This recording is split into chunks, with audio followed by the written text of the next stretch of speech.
on the right playing against John Lewis. John Lewis's deck is a red... okay, let's see, a red-black deck. Now remember, we're switching to the draft challenge here. So, important cards to note from John Lewis's deck. Sorin's Vengeance, 2 Shocks, Gorehorn Minotaurs, widely considered one of the best cards in the format, a Fireball, and a Chandra's Outrage. Melissa DeTora playing green-blue. Important cards to note. 3 Phantasmal Bear, a Mind Control, and an Overrun. This is actually the second Overrun Melissa's had this weekend. She opened up Grave Titan Overrun in one of her drafts earlier, took the Grave Titan, and then was later passed a different Overrun. Wow. It's not often anybody gets passed an Overrun. Grave Titan seems like a reason to pass an Overrun, but... Yeah, I mean, she took Grave Titan over Overrun, and I'm okay with that. Yeah. For those of you who are just joining us, we're taking a short break from the Legacy event to show you the semifinals of the first draft challenge. John Lewis on the left, Melissa DeTora on your right. It looks like the die roll for the choice to player draw happening here.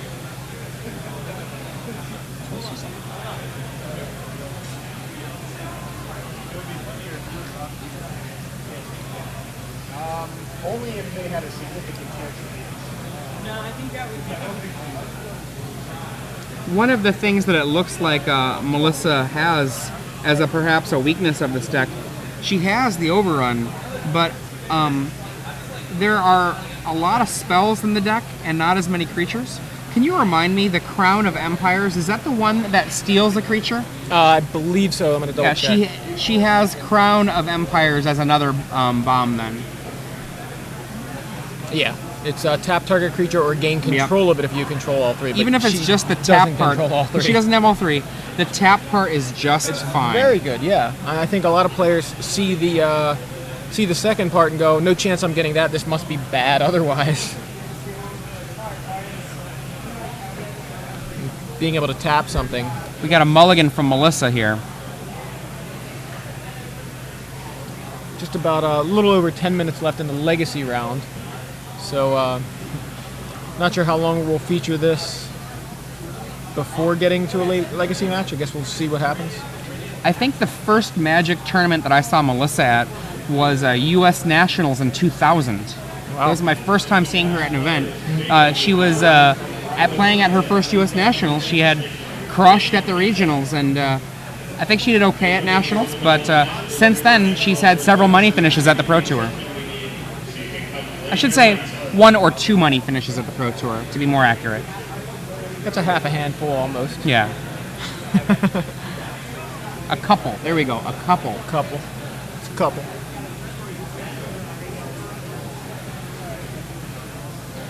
Okay. All right. Turn 1 island. No Phantasmal Bear. She's got 3 of them. Mountain. Probably a Fire Slinger. Is that a Goblin Fire Slinger? That's going to be tough. I think so. Nope, must not be. He's attacking with it. Well, he might as well attack with it. I think it is.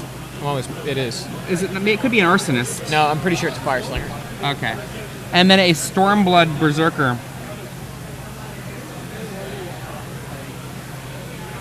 Things are looking very rough for Melissa now. 3/3 coming in, Stormblood Berserker. Yeah, that's a Fire Slinger. Yep.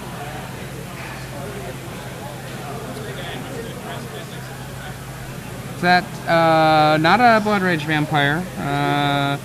Not a Drifting Shade. Warpath Ghoul. That's a Warpath. No, it doesn't look like a Warpath Ghoul. Giant Spider from Melissa DeTora. Definitely not a Warpath Ghoul. Blood Rage Vampire, maybe, but then he would have a counter. Doesn't look like a Blood Rage Vampire either. Do they have new art for Child of Night?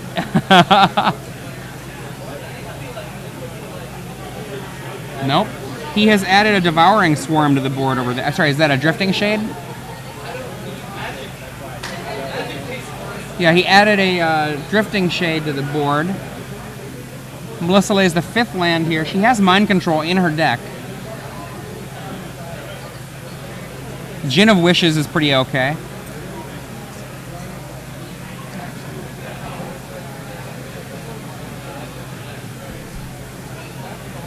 The Gin comes complete with 3 tokens with which to wish for.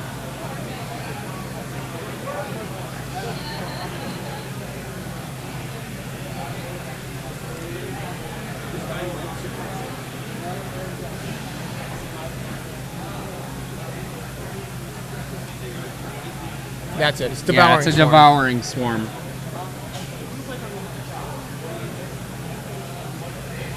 Combust. Main deck kills Drifting Shade. Melissa flicks the die off to the side. Giant Spider holding back. Do you mean kills Gin of Wishes? Gin of Wishes. Yeah, I said that. And then sound like you said Drifting Shade. Oh, did I say Drifting Shade? Yeah. Gin of Wishes. That's Melissa's gonna go to the next one. How did she combust a Drifting Shade? Yeah, it looked like Melissa had just a slow, very slow start, as opposed to John's just very fast start. Yeah, Melissa mulligans into the slowness. It's possible that Melissa might sideboard in a Fog against this very fast deck. I could also see Titanic Growth coming in for Melissa from the side. She's a little bit creature light, and also 3 of her creatures are Phantasmal Bears, so Titanic Growth is a little bit weaker than it might otherwise be.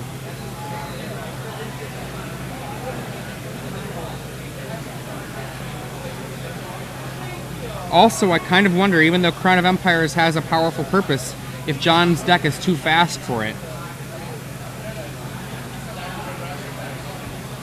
Yeah, it's kind of expensive when you're facing down that many aggro creatures. You got it's like a 2-drop and it costs 3 to activate. So obviously you can split that over 2 turns. You just drop it on 2 and activate it on 3, but if that's what you're going to be doing. You want to be tapping down something big and beefy, not some 1/1 or 2/2. Both players. Unless it's the only creature available. Both players have a Sundial of the Infinite in their sideboard. Looking for a few players for the 2-headed giant. Just random trivia. Yeah, exactly. There's no other reason to mention that. I just think it's kind of funny. 121 and 130. We're waiting for you again. Jimmy Williams, Charlie Tran, and Corey LaMotta. Please report to the 2-headed giant area between tables 121 and 130. John Lewis's deck has very, very few cards in his colors that he's not already playing in the main deck. So there's very little for John Lewis to actually sideboard. It's possible he could do things like, I don't see him bringing in Wall of Torches in this deck where he's clearly the aggressor. He might bring in his second Distress, perhaps, viewing himself as aggressive enough to keep Melissa off of her more expensive drops.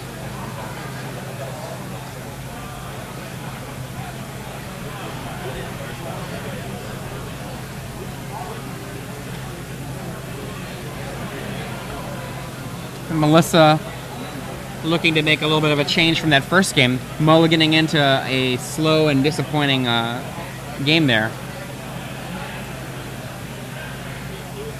Shuffle, shuffle, shuffle, shuffle.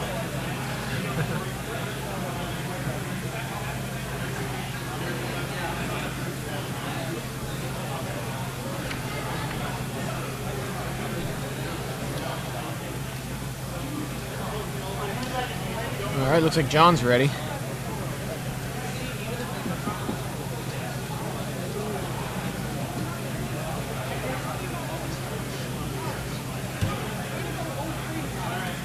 All right. Both players presenting, shuffling each other's decks here.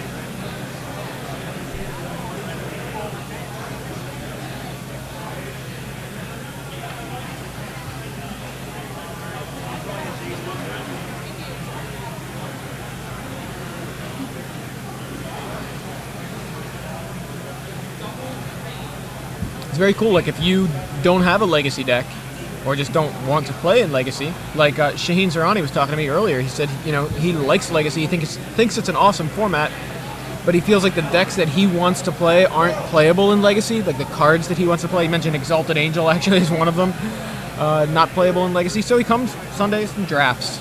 Right. And wins 4 out of 5 draft opens. Melissa starts with an island, plays a second turn Phantasmal Bear, so she's must have just drawn that one. And then John Lewis there with Mountain. I think we're going to see a... Shock. Any red spell that targets will do it. Pretty much. But Shock would have done it either way. Melissa lays 3 mana down, and is that a wolf? Yeah, it is a Sacred Wolf. Or Scared Wolf. Depends on if you're a little dyslexic. dyslexic, yeah.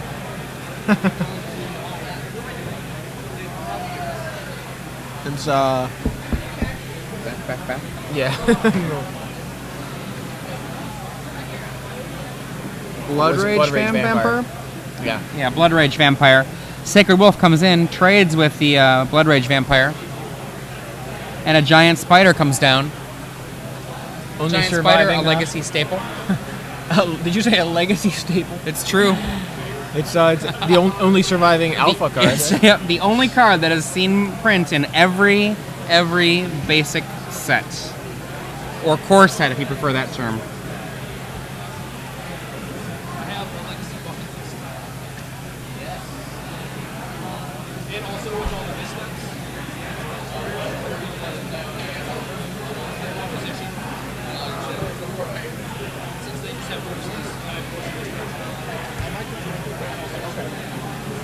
And there we see a Mind Rot. Discard 2 cards. Do not take 3 damage. Yeah, it's not a Blightning. No Blightning here.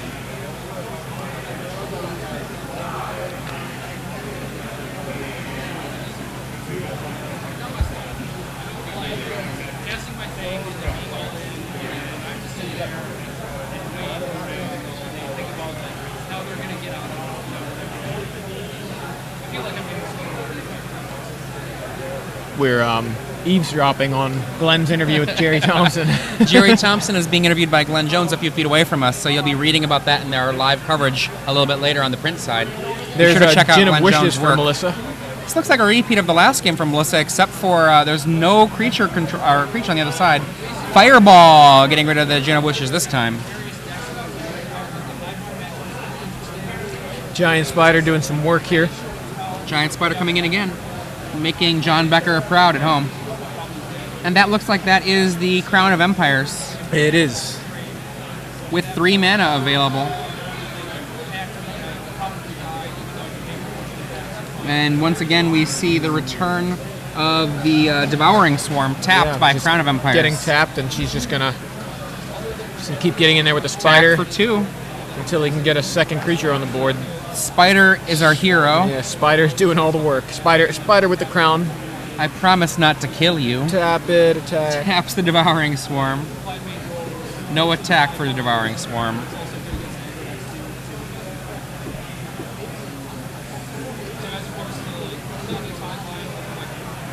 Another land. Untap.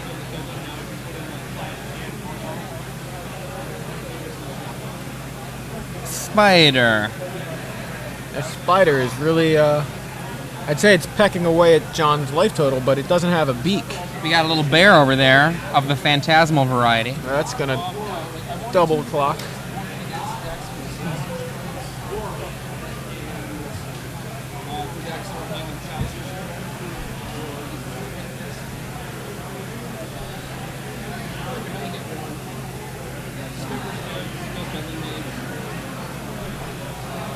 Devouring Swarm comes on in. Huh, in this case she lets him, she doesn't tap it. Lets it attack. Obviously something else she wants to do with her mana. Deathmark. Deathmark works.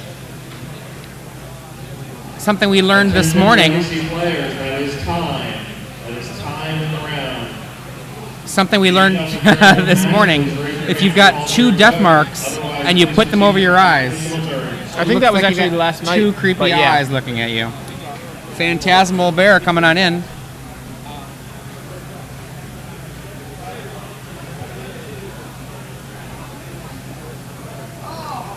A second shock for Another second bear. Phantasmal Bear, and there's a third bear. I got more bears. You want bears? I got bears. John, do you have more shocks? Checks the hand. Tap the Devouring Swarm.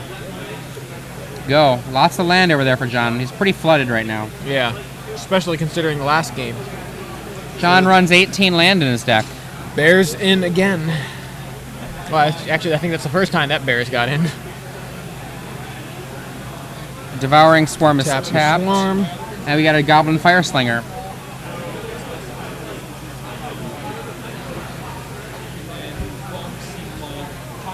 Phantasmal Bear in again. Goblin Fireslinger seeing, I believe, top 8 play in the Star City Games Pittsburgh. Crown of Empires tapping down Devouring Swarm once again. Yeah, notably, it only targets players, so it's not a danger for those Phantasmal Bears or any other illusions. And For those of you who are just joining us and wondering where the Legacy is, we'll be getting to the Legacy again once the next round starts. But in the meantime, here's some bonus coverage, the semifinal match between Pro Tour competitor Melissa DeTora and John Lewis. They're playing in the Draft Open, the first Draft Open in the semifinals. rampant growth from Melissa. Trying to match John land for land here, I think.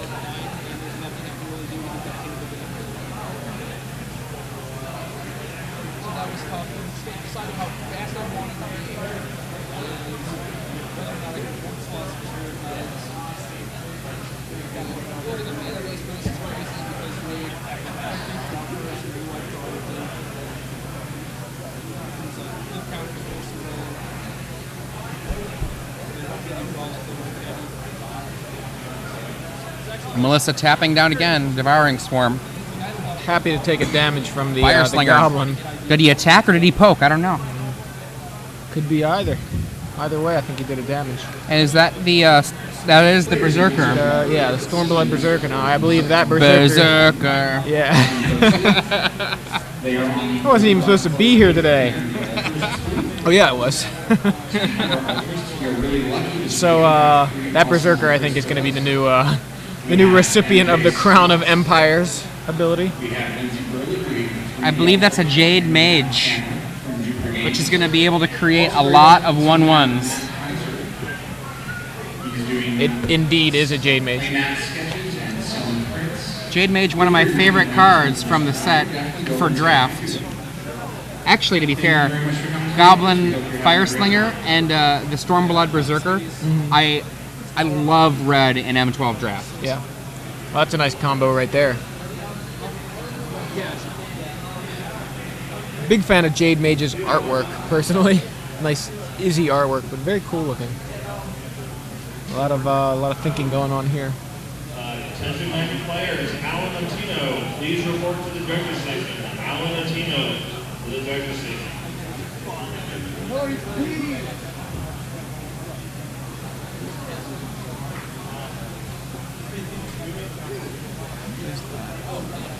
Goblin Arsonist hits the table.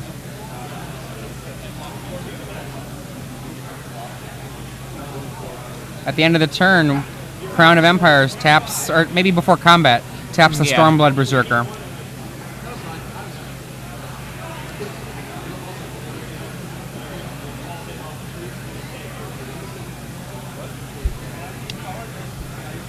Question it if he wants to come in with a Devouring Swarm or not.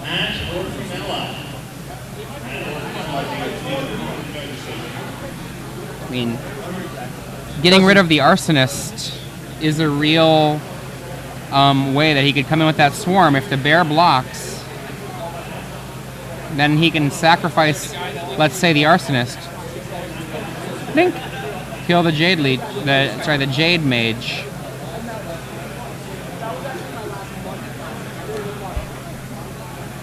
The Mage makes a 1/1.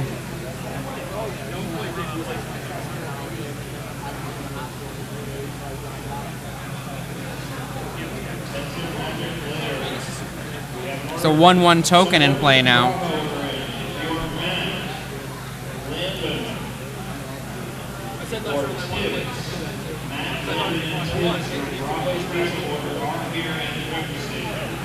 And John does not want to march into the 1/1 and the Phantom Bear.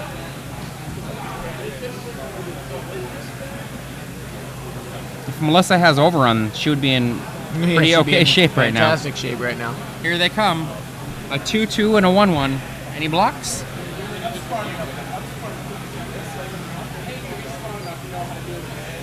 Block, block.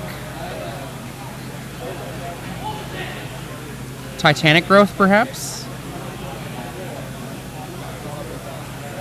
1 damage to Melissa from the Fire Slinger. And then the Fire Slinger dies and the token dies.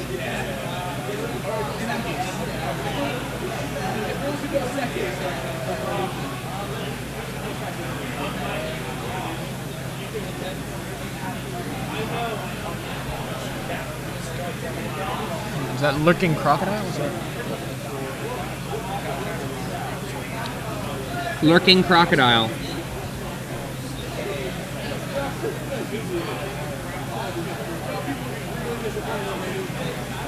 Island Walk is not relevant, but Body, 2/2 or no, still relevant.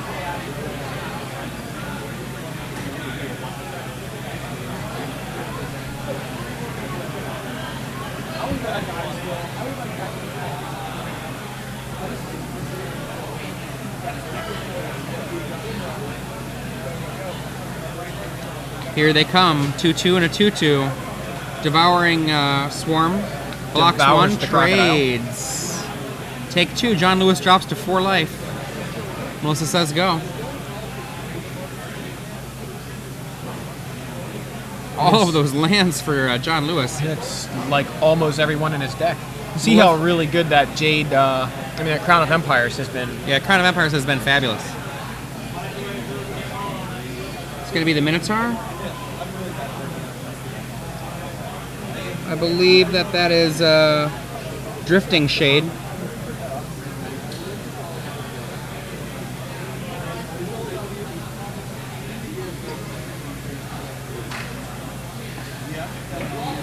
Melissa with 3 cards in hand. I think none of them are particularly good, but I think she might have just drawn one.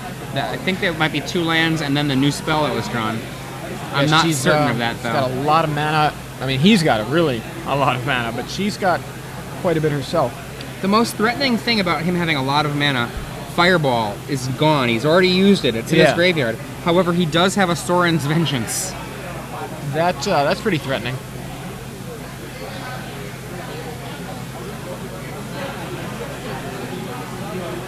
In his deck, not necessarily in his hand. That's true, right. Taps the Drifting Shade. He does not attack with the Berserker.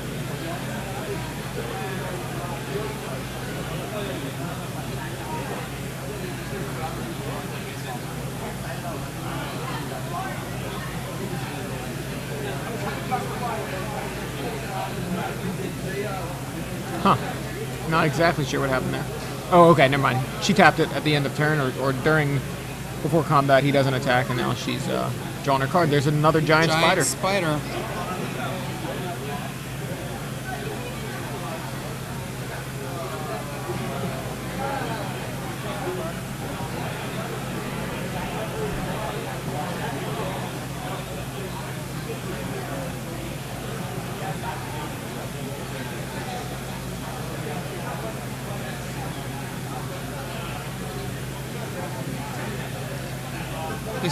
Decisions, lots to ponder. I'm Melissa. During combat, Crown of Empires on the Drifting Shade to keep it from doing any shenanigans. A lot of mana being tapped now. Oh, is this the Vengeance? Was that 7? I think that is the Sorin's Vengeance. I think it might be too. It's kind of a glare on it.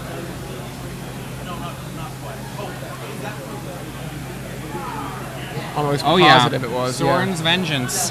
John Lewis back up to 14. Melissa down to 5. Suddenly on her heels.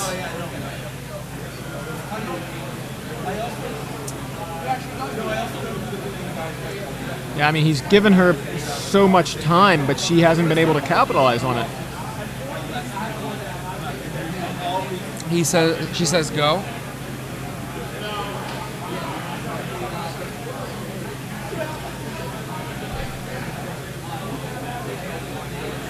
During combat, taps the Drifting Shade.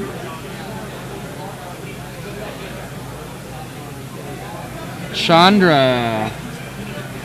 It's the Chandra's Outrage. Yeah. Goodbye to the Spider, and then in comes Stormblood Berserker, I believe for the kill. Can't block the Stormblood Berserker. Hey Judge, you can't block the Stormblood Berserker. Hey Judge, you can't block the Stormblood Berserker. What did... Okay, it doesn't matter. She loses anyway. Stormblood Berserker requires two blockers, creatures, right? Yeah. But Melissa, if the life totals were correct, would have been knocked down to 3 and then attacked by a Stormblood Berserker for the kill. Right, exactly. So John able to come back after being so flooded, like it's kind of you know, as I said, well, game 1 he just overran her. You know what I mean? Like there was just she just didn't have anything to really do. But game 2,